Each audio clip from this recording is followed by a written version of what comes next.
What's up, friends and family? It's your girl Samela here, and welcome back to my channel where I'm here to inspire and empower people to grow into the best versions of themselves.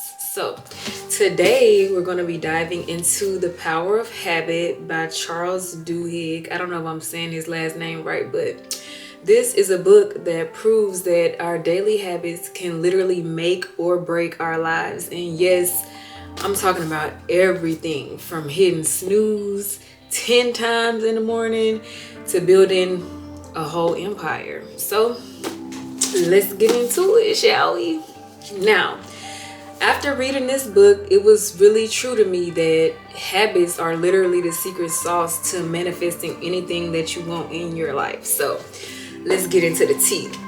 Now, the author of this book, he says that habits are like all the people backstage in the crew who makes a show happen. I mean, you don't see them, but when it comes down to it, they run the whole production. So, small things like brushing your teeth and how you handle stress on a daily basis literally dictates 40% of what you do every single day, and that's all formed by your habits. And it's crazy, right?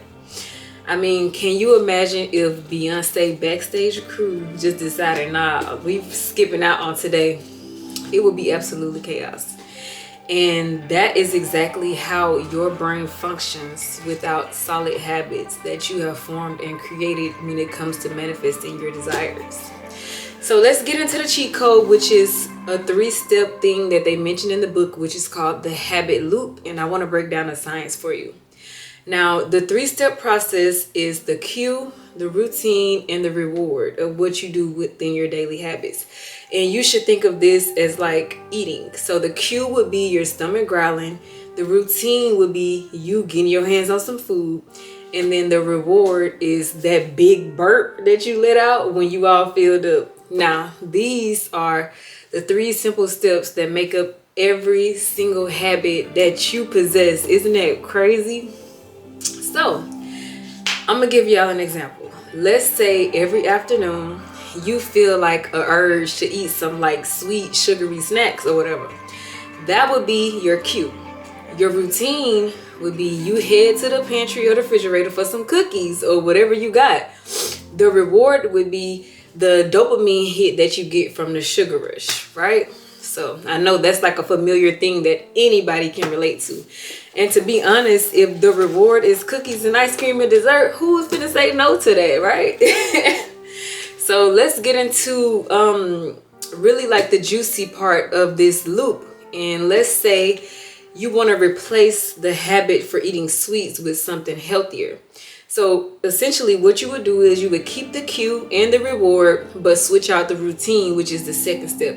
So instead of getting a snack or something sugary, you could get like an apple or a salad or just something healthy as a replacement. So that way your brain would still get the same cue, you would still get the same reward, but instead of eating or feeding your sugar monster, you would actually be feeding your body something healthy.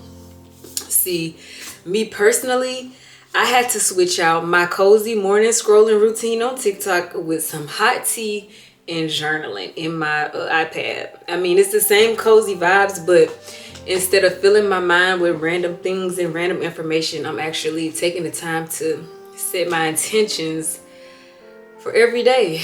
And it's really helped me out a lot.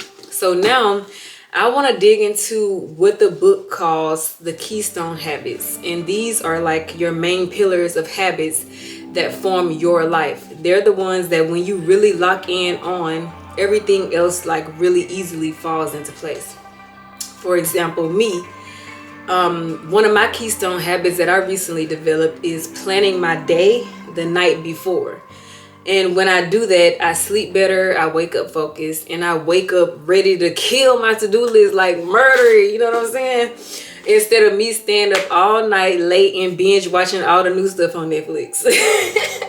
So when you establish your keystone habits, you create a ripple effect of just wins, and everything else really just becomes easy.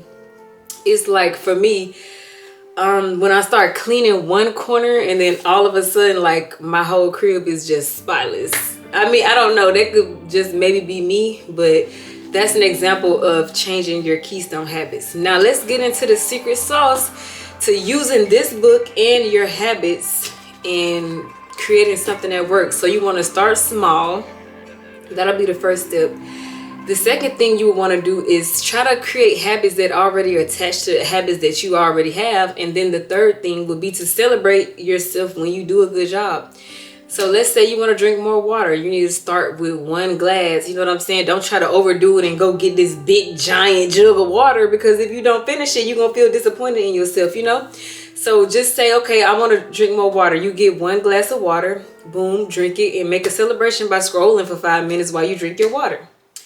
Now, family, let's take all this information to the next level and apply it to business, right? Because that's what we all trying to get into. We trying to start our own business out here, right?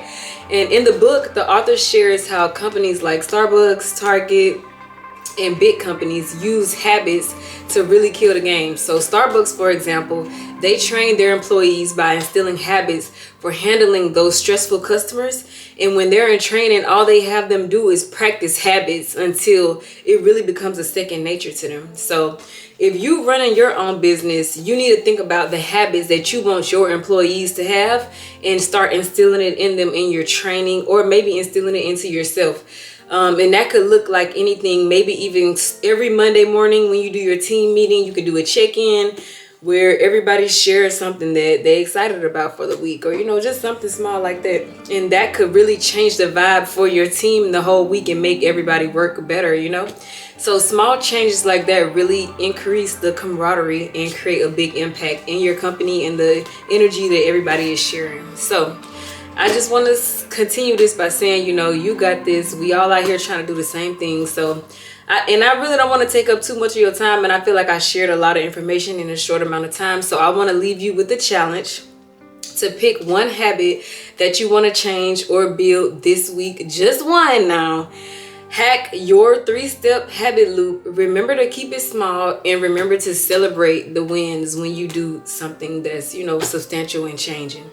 And remember, this is not about perfection at all. It's about progress. And if you really loved my breakdown of this book, The Power of Habit, go ahead and hit that like button, subscribe, share it with your mama, your sister, your brother, your cousin, your uncle, your auntie, your whole family, all your friends, because habits are not just something, you know, they're powerful, they're contagious. So let's spread this information, let's spread this empowerment together, and let's just watch each other win, because that's what we're here to do, right?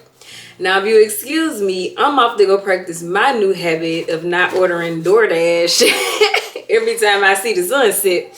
So I really want to start getting back into my kitchen and cooking some of my recipes from back home.